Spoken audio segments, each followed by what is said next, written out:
While on pilgrimage, a spiritual daughter of Padre Pio lost valuables worth £1,800. But after praying to Padre Pio, the items were returned the next day by total strangers compelled by a vision. Stay tuned to hear the story. Welcome back to our YouTube channel following Padre Pio. If you're new to our channel, Padre Pio was a Capuchin friar, mystic, and miracle worker whose intercession is still very powerful and active today. We publish videos and shorts 5 days a week, so follow us to find out more about the life of this fascinating saint, and you will be amazed at what Padre Pio can do for you, a family member, or a friend. And now to our story. Today's story is a testimony given to us by Katharina, a spiritual daughter of Padre Pio, about her very first prayer to Padre Pio. Listen to this. In search of special help in a difficult situation, I planned a pilgrimage to the sanctuary of the Madonna of the Rosary of Pompeii. I visited a friend to seek advice for the pilgrimage. To my surprise, she kindly offered her company. We chose to depart on October 1st, 1949. During the pilgrimage, a strange incident occurred that brought me even closer to Padre Pio. As we passed through San Giovanni a Taduccio, which is a coastal suburb of Naples in southern Italy, a young boy came up behind us and, speaking to me, showed me a prayer booklet with the image of the Madonna of Pompeii. The boy asked me, "Did you ladies lose this?" And after handing me the book, he disappeared. This little book was the Novena of Thanksgiving to the Madonna of Pompeii, which I had brought to recite at the end of the pilgrimage. I had kept it in a leather pouch sewn inside my coat pocket. Along with the Novena booklet, there was money for the return trip, a total of 3,000 lire, a voucher for 16,000 lire, which would be around £1,600, a photograph of my husband, and one of Padre Pio given by a Franciscan nun. There was also an image of the baby Jesus with the inscription, "Blessed by the stigmatized hands of Padre Pio." I reached into my coat pocket for the leather pouch. It was in place, but open. The photographs and the voucher were missing, while the 3,000 lire for the return trip were still there. It was at this moment that I focused my thoughts on Padre Pio for the first time and prayed to him. I repeated several times in my heart, "Padre Pio, help me find the lost objects at home." At that moment, I genuinely thought I had left them at home and could find them upon our return. However, as soon as I arrived home, I searched in vain for them everywhere. The thought came to me that the only thing I could still try was to go back to the store that had given me the voucher. I decided to go there that morning. But as I was getting ready to leave, I heard someone knocking on the door. Who could it be at this early hour? I opened the door and saw 3 women and the same boy who had returned the Novena book I dropped. "How did you ladies manage to find me?" I asked them. "The friar. This friar here," one of them replied eagerly, placing Padre Pio's photograph on the table. She then explained what had happened. On Saturday, around noon, her son Miguel, after playing outside all morning, set up a small altar at home.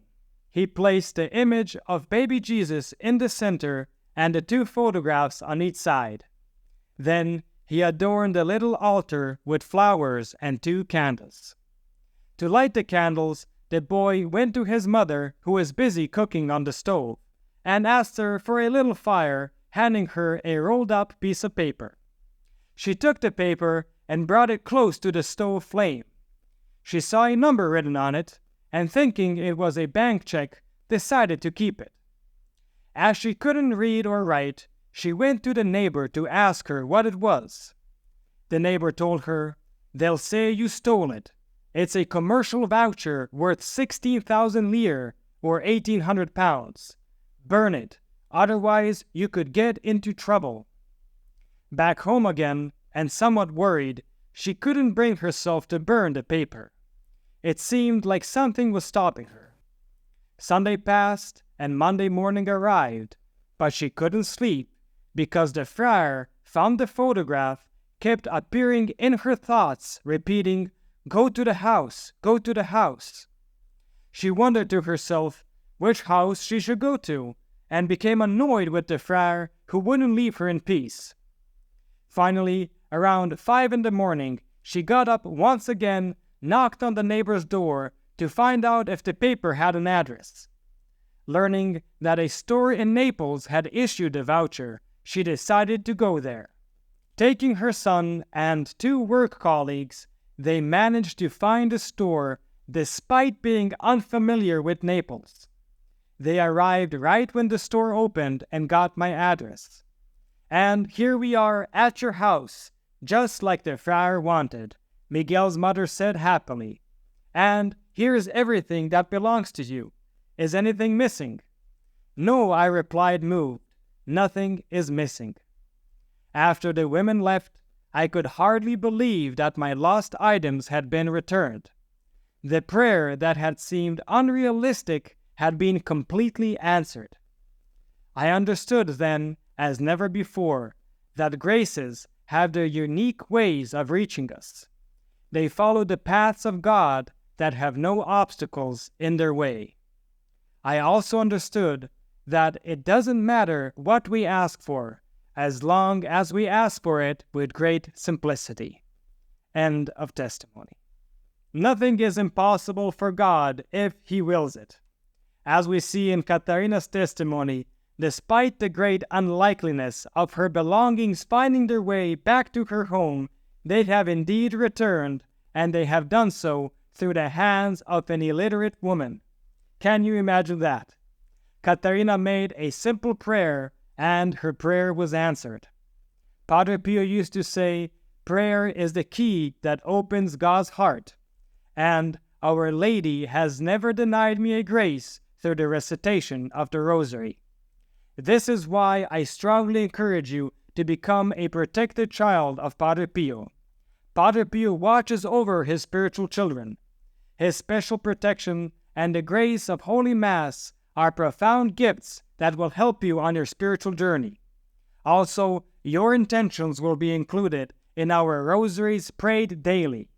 So please, click on the link in the description below to find out more. Thank you for listening. Please give our channel a boost by continuing to watch another video. This will help with the YouTube algorithm. I have recommended some videos especially chosen for you on the end screen. Or just click on one of the links in the description below for a full selection of great Padre Pio stories, or our playlist, Padre Pio Thoughts for the Day. And don't forget to enroll your Mass intentions for next Friday's Padre Pio Holy Mass. You will find the link in the description below. And stay tuned for the next video on the life of Padre Pio.